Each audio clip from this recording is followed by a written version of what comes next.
Income बढ़ाने से पहले आप अपनी इनकम के अंदर रहना सीखें, अर्थात जितनी आमदनी है आप उसी हिसाब से खर्च करें। कैश फ्लो की एडवाइस देने के लिए आप किसी काबिल फाइनेंशियल एडवाइजर को रख सकते हैं। फाइनेंशियल एडवाइजर आपको ऐसे सुझाव दे सकता है जिसकी मदद से आप अपने कैश फ्लो को सुधार सकें। अपनी हर सैलरी या अन्य स्रोतों से होने वाली आय का एक निश्चित भाग आप अपने लिए अलग रख दें। उस पैसे को आप अपने बचत खाते में जमा करा दें। एक बार बचत खाते में पैसा जमा करने के बाद उसे कभी बाहर ना निकालें। आप उसका इस्तेमाल तभी करें जब आपको कहीं इन्वेस्ट करना हो। अपने व्यक्तिगत कर्ज को कम करने पर ध्यान केंद्रित करें। यदि आपके पास क्रेडिट कार्ड्स हैं तो 1 या 2 क्रेडिट कार्ड को छोड़कर बाकी सभी क्रेडिट कार्ड्स को बंद करा दें। क्रेडिट कार्ड का इस्तेमाल तभी करें जब बहुत ज्यादा जरूरी हो और कोशिश करें कि क्रेडिट कार्ड से कोई गैर जरूरी चीज ना खरीदें। ये सब छोटे छोटे कदम उठाकर आप अपने कैश फ्लो का नियंत्रण अपने हाथ में ले सकते हैं। इस चर्चा से जुड़े रहने के लिए सुनते रहिए कुकू एफएम मेरे यानी पीयूष के साथ। सही कैश फ्लो मैनेजमेंट तब से शुरू होता है जब आप एसेट्स यानी परिसंपत्ति और लायबिलिटी यानी देनदारी के बीच के फर्क को जान लेते हैं। यह उस परिभाषा से शुरू नहीं होता जो आपको आपका बैंकर बताता है। जो बैंक के लिए एसेट्स हैं वो आपके लिए लायबिलिटी हैं। उदाहरण के लिए लोन बैंकों के लिए एसेट्स हैं लेकिन आपके लिए एक लायबिलिटी है। आपके लिए हर वो चीज एसेट है जिसके माध्यम से आप आय अर्जित करते हैं। नमस्कार दोस्तों, आप सुन रहे हैं कुकू एफएम। मैं हूं पीयूष और हम चर्चा कर रहे हैं रॉबर्ट टी कियोसाकी द्वारा लिखित किताब Rich Dad's Cash Flow Quadrant की। देखिए, ज्यादातर लोग 25 बरस की उम्र में नौकरी करना शुरू करते हैं और 65 वर्ष की उम्र में रिटायर होने की योजना बनाते हैं। अगर लोग अपने कैश फ्लो का उचित प्रबंधन करते हैं तो 45 वर्ष की उम्र तक उनका एसेट्स का कॉलम उनके लायबिलिटी वाले कॉलम से ज्यादा लंबा और मजबूत होता है। हालांकि जो ऐसा करते हैं ऐसे लोगों की संख्या 10% से भी कम होती है। बाकी 90% लोगों को एसेट्स और लायबिलिटी के बीच का फर्क ही नहीं मालूम होता। उनके लिए कैश फ्लो का प्रबंधन करना बहुत दूर की बात है। ऐसे लोग अक्सर कहते हैं कि इन्वेस्ट करने में जोखिम है, लेकिन सच तो यह है कि इन्वेस्ट करने में कोई जोखिम नहीं है, बल्कि इन्वेस्टमेंट के बारे में ज्ञान ना होना ज्यादा बड़ा जोखिम है। इसी के संदर्भ में लेखक रॉबर्ट कियोसाकी बताते हैं कि मेरे अमीर डैड मुझे आर्थिक रूप से साक्षर बनने की सलाह देते थे।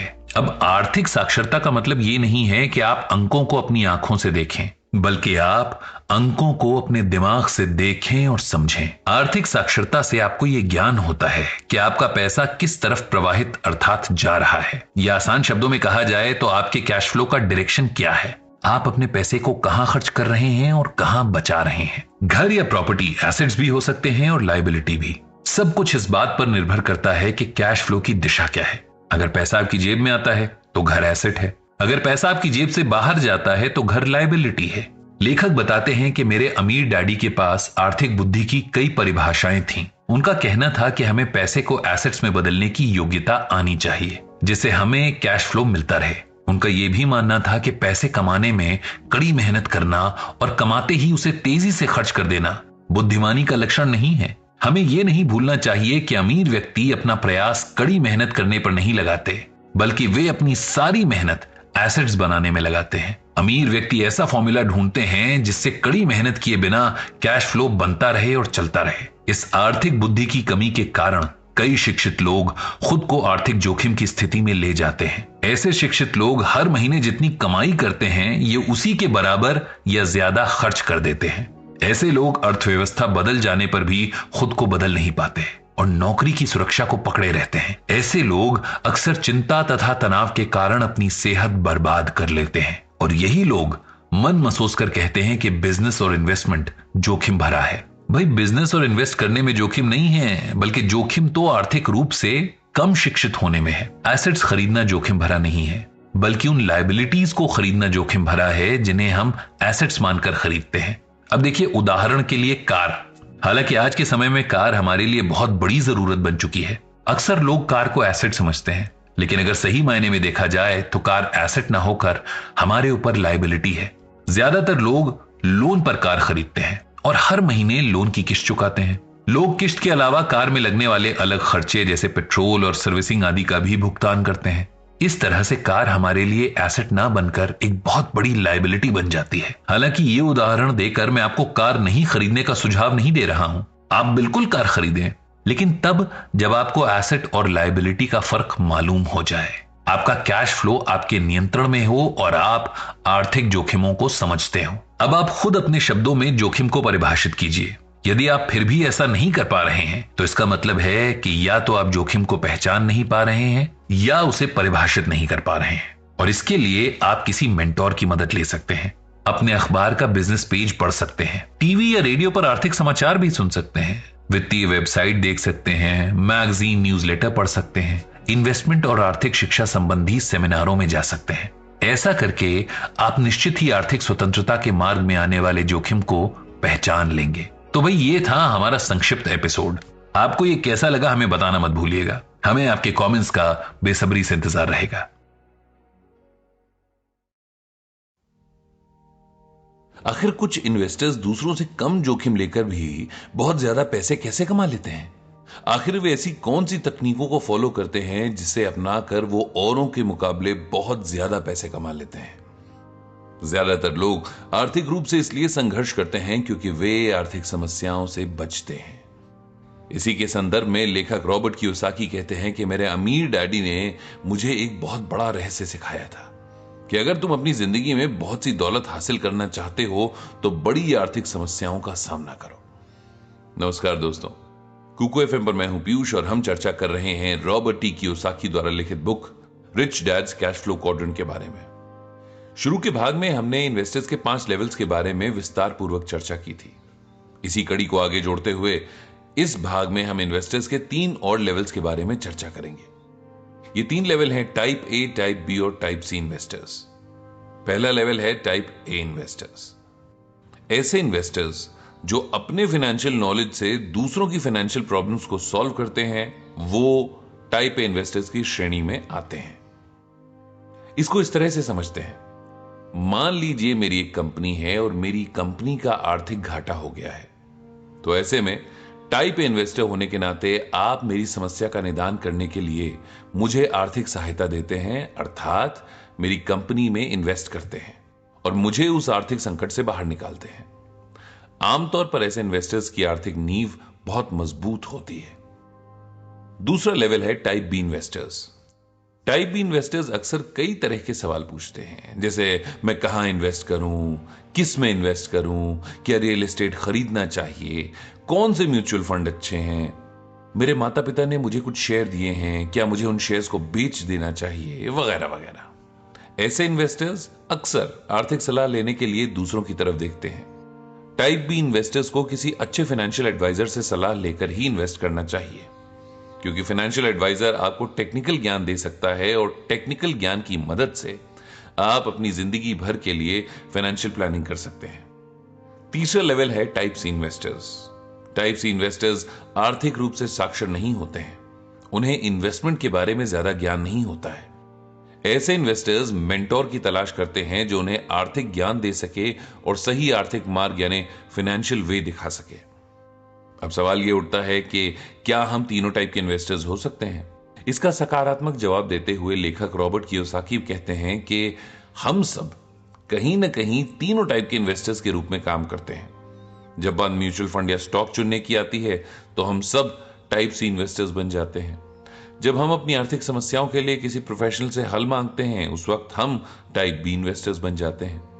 वहीं जब हम अपने दोस्तों या किसी अन्य के बिजनेस में इन्वेस्ट करते हैं या किसी की आर्थिक सहायता करते हैं, तब हम टाइप ए इन्वेस्टर बन जाते हैं। इस प्रकार हमारे अंदर तीनों टाइप के इन्वेस्टर्स के गुण होते हैं। यदि आपको अच्छा इन्वेस्टर बनना है तो सबसे पहले आपको छोटे इन्वेस्टमेंट से शुरू करना चाहिए और इन्वेस्टमेंट के बारे में शिक्षित होना चाहिए। लेखक रॉबर्ट इसके संदर्भ में हमें सलाह देते हुए कहते हैं कि हमें छोटी शुरुआत करनी चाहिए और समस्याओं का निदान करना सीखना चाहिए। समस्याएं अक्सर हमें अवसरों की ओर ले जाती हैं और सच्चे इन्वेस्टर्स हमेशा अवसरों की तलाश में रहते हैं। यदि आपके अंदर किसी खास समस्या को सुलझाने का गुण है या आप किसी समस्या को सुलझाने के विशेषज्ञ हैं, तो निश्चित ही आप एक अच्छे इन्वेस्टर और बिजनेस के मालिक बन सकते हैं। उदाहरण के लिए बिल गेट्स सॉफ्टवेयर मार्केटिंग की समस्याओं को सुलझाने के विशेषज्ञ हैं। डोनाल्ड ट्रंप रियल एस्टेट की समस्याएं सुलझाने के विशेषज्ञ हैं। वॉरेन बफे बिजनेस और स्टॉक मार्केट की समस्याओं को सुलझाने के विशेषज्ञ हैं। जिसकी बदौलत वे कंपनियों के शेयर खरीदते हैं और अपने पोर्टफोलियो का सफल प्रबंधन करते हैं। जॉर्ज सोरोस मार्केट की अस्थिरता से उत्पन्न समस्याओं को सुलझाने के विशेषज्ञ हैं। इसी वजह से वे उत्कृष्ट हेज फंड मैनेजर हैं। Rupert Murdoch global television network की बिजनेस समस्याओं को सुलझाने के विशेषज्ञ हैं। इस चर्चा से जुड़े रहने के लिए सुनते रहिए कुकू एफएम, मेरे यानी पीयूष के साथ।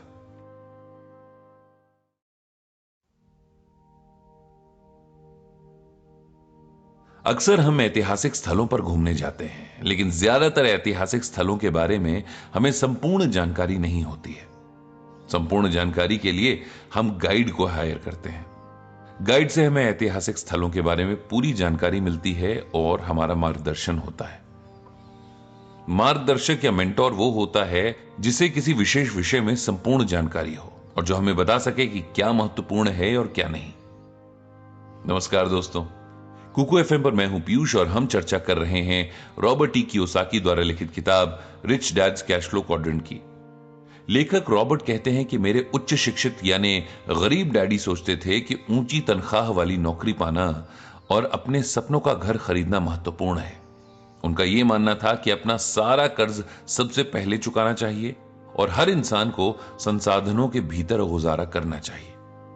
वहीं मेरे अमीर डैडी ने मुझे सिखाया था कि मैं अपना ध्यान पैसिव इनकम पर केंद्रित करूं और उन एसेट्स को हासिल करने में समय लगाऊं जो मुझे लंबे समय तक अतिरिक्त आमदनी उपलब्ध कराएं। रॉबर्ट कहते हैं कि उनके अमीर डैडी का मानना था कि हम सभी को रिसोर्सेज बढ़ाने पर ध्यान देना चाहिए और हमें एसेट्स वाले कॉलम को मजबूत बनाने पर विशेष ध्यान देना चाहिए और कैपिटल गेन्स, डिविडेंड्स, प्रॉपर्टी का किराया और रॉयल्टी के माध्यम से पैसिव इनकम को बढ़ाने की कोशिश करनी चाहिए। इसी बात को आगे बढ़ाते हुए लेखक रॉबर्ट कहते हैं कि मेरे दोनों डैडी ने मेरा प्रबल मार्गदर्शन किया। आज मैं जो भी हूं वो इन दोनों व्यक्तियों के द्वारा दी गई सीख की बदौलत हूं। मेरा एक दोस्त है जिसने अपने जीवन में $800 मिलियन कमाए, लेकिन वर्तमान में मेरा वही दोस्त दिवालिया अर्थात बैंकरप्ट हो चुका है। मेरे बाकी दोस्त मुझसे पूछते हैं कि मैं अभी भी उसके साथ समय क्यों बिताता हूं। इसका जवाब यह है कि वो एक बेहतरीन रोल मॉडल है, साथ ही साथ वो एक बेहतरीन रिवर्स रोल मॉडल भी है। मैंने उससे सीखा कि मुझे क्या करना चाहिए और क्या नहीं करना चाहिए।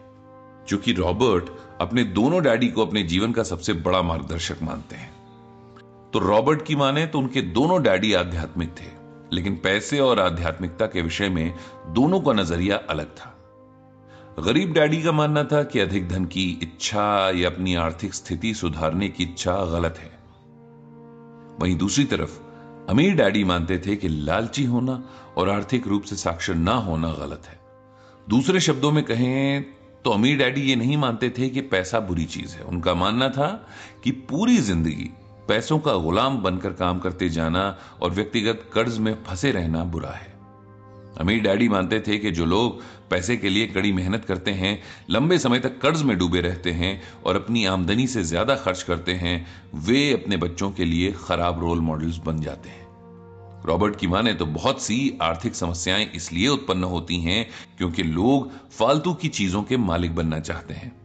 इसी संदर्भ में रॉबर्ट कहते हैं कि जब क्रेडिट कार्ड मार्केट में नया नया आया था तो उनके अमीर डैडी ने यह अंदाजा लगा लिया था कि इसकी वजह से करोड़ों लोग कर्ज में डूब जाएंगे और अंत में यह कर्ज उनके जीवन को नियंत्रित करेगा। लोग मकान, सजावट का सामान, कपड़े, छुट्टियां मनाने के लिए धड़ल्ले से क्रेडिट कार्ड का प्रयोग कर रहे हैं और इसकी वजह से लोग व्यक्तिगत कर्ज की चपेट में आते जा रहे हैं। ऐसा इसलिए होता है क्योंकि उनका उस इमोशन पर कंट्रोल नहीं होता जिसे हम लालच कहते हैं। आर्थिक स्वतंत्रता की राह बड़ी कठिन है, लेकिन अगर आपके पास सही मेंटोर या मार्गदर्शक हो तो ये राह बड़ी सुगम और आसान हो जाती है। आप किससे सलाह ले रहे हैं इस बारे में सावधान रहें।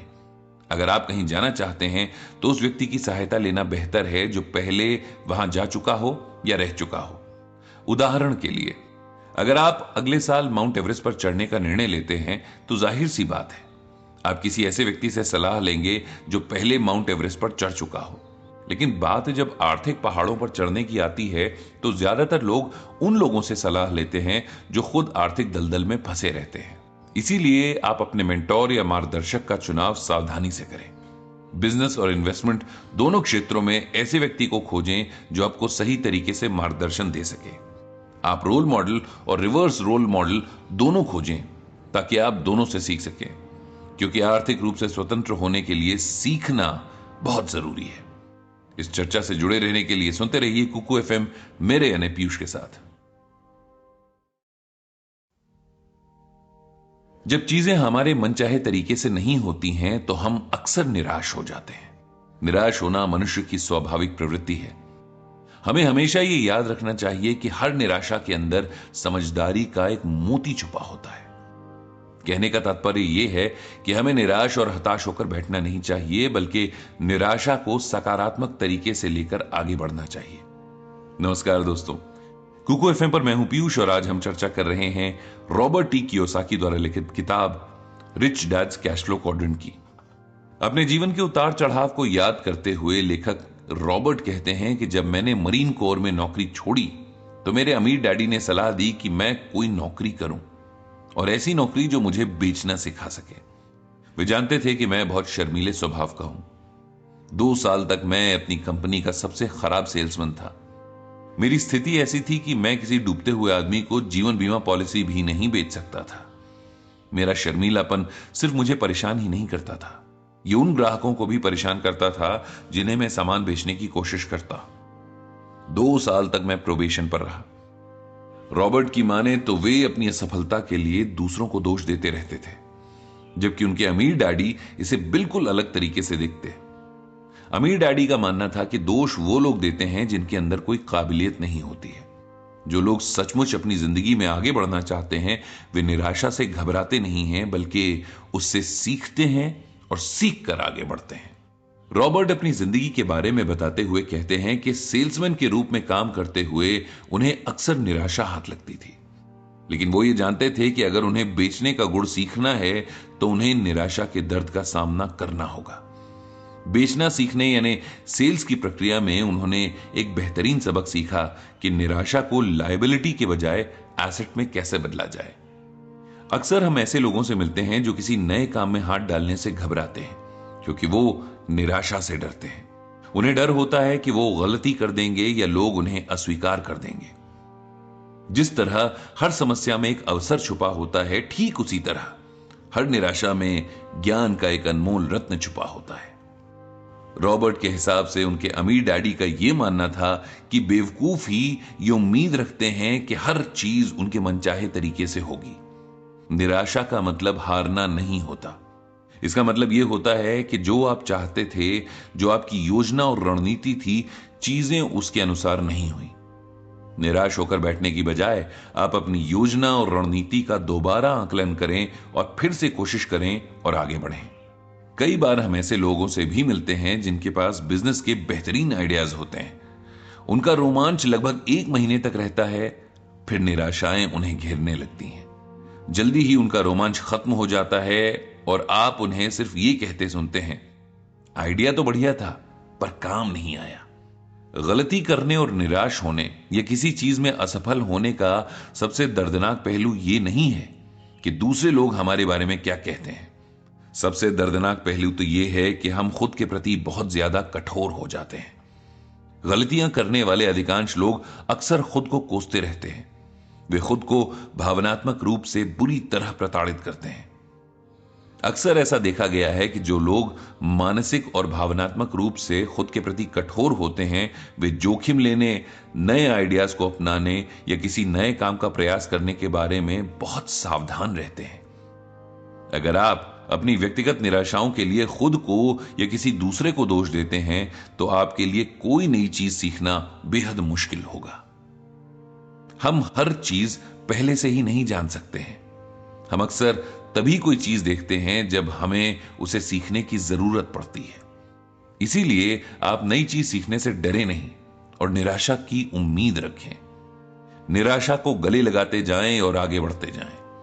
भविष्य उन्हीं लोगों का है जो समय के साथ खुद को बदलते हैं या अपग्रेड करते हैं और अपनी व्यक्तिगत निराशाओं को भविष्य की नींव का पत्थर बनाते हैं। इस चर्चा से जुड़े रहने के लिए सुनते रहिए कुकू एफएम मेरे यानी पीयूष के साथ। नमस्कार दोस्तों, कुकू एफएम पर मैं हूं पीयूष और हम चर्चा कर रहे हैं रॉबर्ट टी कियोसाकी द्वारा लिखित किताब Rich Dad's Cash Flow Quadrant की। लेखक रॉबर्ट कियोसाकी अपने जीवन का किस्सा हमसे साझा करते हुए कहते हैं कि कुछ साल पहले वे और उनके दोस्त माइक हाई स्कूल रियूनियन में गए थे, जो हमेशा एक रोचक अनुभव होता है। उन लोगों से मिलना अच्छा लगता है जिनके साथ हमने 3 साल तक पढ़ाई की थी। हाई स्कूल के दौरान वे ये नहीं जानते थे कि वे क्या बनने वाले हैं। उन्हें यह देखकर भी हैरानी हुई कि उनके अधिकांश सीनियर हाई स्कूल से निकलने के बाद अपने जीवन में सफल नहीं हो पाए। रॉबर्ट कहते हैं कि उन्होंने ये कहानी अपने पाठकों से इसलिए शेयर की क्योंकि वे और माइक पढ़ाई में ज्यादा होशियार नहीं थे। वे औसत विद्यार्थी थे, ना ही उनके अंदर कोई नेचुरल टैलेंट था और ना ही वे अपने क्लास के स्टार खिलाड़ी या लीडर थे। उनके टीचर्स के चुभते शब्द और उनके सहपाठियों की हंसी उनके अंदर वो आग पैदा करती जिसकी बदौलत वे आगे बढ़े। उन्होंने अपनी गलतियों से सीखा और अच्छे और बुरे समय में साथ चलते चले गए। खैर, अगर गौर किया जाए तो इन बातों का कोई मतलब नहीं है कि आप अपने स्कूल में किस तरह के स्टूडेंट थे, आप पढ़ाई में कितने अच्छे थे, आपका फैमिली बैकग्राउंड कैसा है, आप अमीर हैं या गरीब हैं। क्या आपके अंदर ऐसी कोई कमी है जिससे आप खुद को कम समझते हैं? ये सब कमियां आपके लिए इंपॉर्टेंट तब होती हैं जब आप इन्हें इंपॉर्टेंस देते हैं। जो लोग आर्थिक स्वतंत्रता के मार्ग पर जाने के बारे में विचार कर रहे हैं, हो सकता है उन्हें अपनी योग्यताओं पर शक हो। उनके लिए सलाह यह है कि आप खुद पर विश्वास करें और इस विश्वास के साथ आगे बढ़ें कि आपके पास वे सभी योग्यताएं हैं जो सफल होने के लिए जरूरी हैं।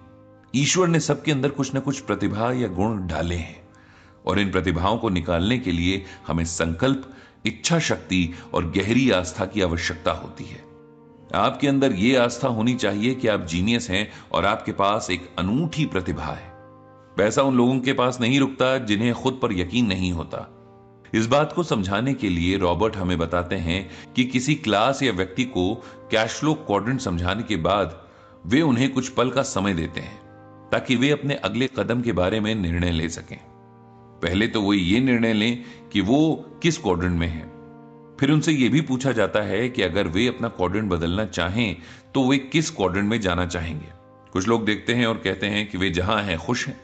वहीं कुछ लोग कहते हैं कि वे जहां पर हैं वहां पर खुश नहीं हैं, लेकिन फिर भी इसे बदलना नहीं चाहते। ऐसे भी लोग हैं जो जहां हैं वहां पर खुश नहीं हैं और एक क्वाड्रेंट से दूसरे क्वाड्रेंट में जाने के लिए तैयार हैं। उन्हें मेरी सबसे महत्वपूर्ण सलाह यह होती है कि आप अपने शब्दों के प्रति जागरूक रहें, खासतौर पर ऐसे शब्दों के प्रति जो आपके दिल और आत्मा से निकलते हो। अगर आप अपनी जिंदगी बदलना चाहते हैं तो आपको अपने विचारों और भावनाओं द्वारा निकले शब्दों के प्रति जागरूक रहना होगा। कहने का मतलब यह हुआ कि हमें कोई भी निर्णय आवेश में आकर नहीं लेना चाहिए और सोच समझकर शब्दों का प्रयोग करना चाहिए। खुद पर यकीन रखें कि एक दिन आप आर्थिक रूप से स्वतंत्र होंगे। याद रखें कि आप ही एकमात्र व्यक्ति हैं जो यह तय करता है कि आप अपने बारे में क्या सोचते हैं। दूसरे आपके बारे में क्या सोचते हैं, यह आपके लिए बिल्कुल मायने नहीं रखता। आपको मेरी अच्छी सलाह यह है कि आप हर दिन आर्थिक रूप से बड़े होने की तैयारी करें। ज्यादातर लोग अपने सपनों का पीछा करना इसलिए बंद कर देते हैं और पीछे मुड़ जाते हैं क्योंकि वे डरते हैं। वे खुद के बारे में नकारात्मक विचार रखते हैं। जरूरी नहीं है कि आप हर काम में सर्वश्रेष्ठ हो। आपको जिस चीज को सीखने की जरूरत है उस चीज को मन लगाकर सीखें। जब आप ऐसा करेंगे तो आपकी दुनिया तेजी से बदलने लगेगी। अगर आप हिम्मत से अपने डर और डाउट्स यानी शंका का सामना करेंगे तो आपके लिए नए संसार का द्वार खुल जाएगा। कदम बढ़ाने से बिल्कुल ना डरें, खुद पर विश्वास करें और आज ही आर्थिक राह पर चलना शुरू कर दें। इस चर्चा से जुड़े रहने के लिए सुनते रहिए कुकू एफएम मेरे यानी पीयूष के साथ। लेखक रॉबर्ट कियोसाकी ने दुनिया भर के करोड़ों लोगों की पैसे को लेकर सोच को चुनौती दी और उसे परिवर्तित भी किया। रॉबर्ट पारंपरिक दृष्टिकोण का विरोध करते हैं, जिसकी वजह से उनके दुनिया भर में काफी प्रशंसक बने और काफी आलोचक भी। वे आर्थिक शिक्षा के लिए एक प्रबल प्रचारक के रूप में दुनिया भर में जाने जाते हैं। नमस्कार दोस्तों, आप सुन रहे हैं कुकू एफएम। मैं हूं पीयूष और हम चर्चा कर रहे हैं रॉबर्ट टी कियोसाकी द्वारा लिखित किताब Rich Dad's Cash Flow Quadrant की। लोग ज्यादातर पैसे की समस्या से इसलिए जूझते हैं क्योंकि वे सालों तक स्कूल जाने के बाद भी पैसे के बारे में कुछ नहीं सीख पाते। परिणाम यह होता है कि लोग पैसे के लिए काम करना तो सीख जाते हैं, लेकिन पैसा उनके लिए कैसे काम करे ये कभी सीख नहीं पाते। कैश फ्लो क्वाड्रेंट वो कदम है जो रॉबर्ट कियोसाकी और उनकी पत्नी किम ने बेघर होने के कुछ सालों बाद आर्थिक रूप से स्वतंत्र होने की यात्रा के दौरान उठाए थे। इन कदमों ने रॉबर्ट और उनकी पत्नी किम को आर्थिक स्वतंत्रता के मार्ग तक पहुंचने में मदद की और वे आज भी इसका प्रयोग करते हैं। लेखक हम सबको कैश फ्लो क्वाड्रेंट में बताए गए तरीकों से चलने और खुद के प्रति ईमानदार रहने की सलाह देते हैं। वो कहते हैं कि अगर आप इस समय इन्वेस्टर नहीं हैं तो जल्दी से जल्दी उस स्तर तक पहुंच जाइए।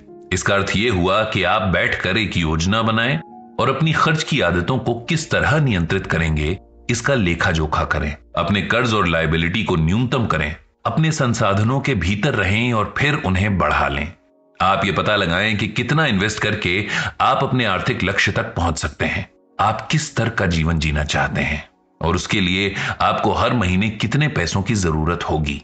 कैश फ्लो क्वाड्रेंट उनके लिए है जो नौकरी की सुरक्षा से आगे जाकर आर्थिक स्वतंत्रता की दुनिया में कदम रखने के लिए तैयार हैं, जो अपने जीवन में महत्वपूर्ण परिवर्तन करने के लिए तैयार हैं। ये उनके लिए है और उनके लिए भी जो अपने आर्थिक भविष्य को नियंत्रित करना चाहते हैं। कैश फ्लो क्वाड्रेंट कोई आर्थिक नियम नहीं है, बल्कि ये एक रहस्य है जो आपको बताएगा कि कुछ लोग कम काम करने के बावजूद भी ज्यादा पैसे कैसे कमा लेते हैं, कम टैक्स क्यों देते हैं और आर्थिक मामलों में स्वतंत्र होना कैसे सीख जाते हैं। क्यों कुछ इन्वेस्टर्स बहुत कम जोखिम लेकर अमीर बन जाते हैं जबकि ज्यादातर इन्वेस्टर्स जैसे तैसे करके अपनी मूल पूंजी ही निकाल पाते हैं।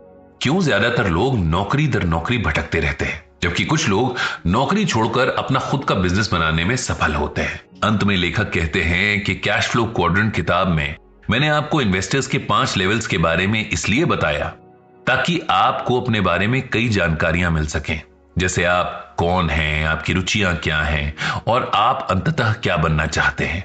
मुझे विश्वास है कि कोई भी व्यक्ति कैश फ्लो क्वाड्रेंट को समझकर जल्दी से आर्थिक मार्ग तक पहुंच सकता है, चाहे वो इस समय किसी भी क्वाड्रेंट में काम कर रहा हो। हमेशा याद रखें कि आपके बॉस का काम आपको नौकरी देना है, खुद को अमीर बनाना आपका काम है। शुरुआती दौर में आपके लिए अपने बिजनेस का ध्यान रखना मुश्किल हो सकता है। भले ही आप कितना भी जानते हो, सीखने को बहुत कुछ है।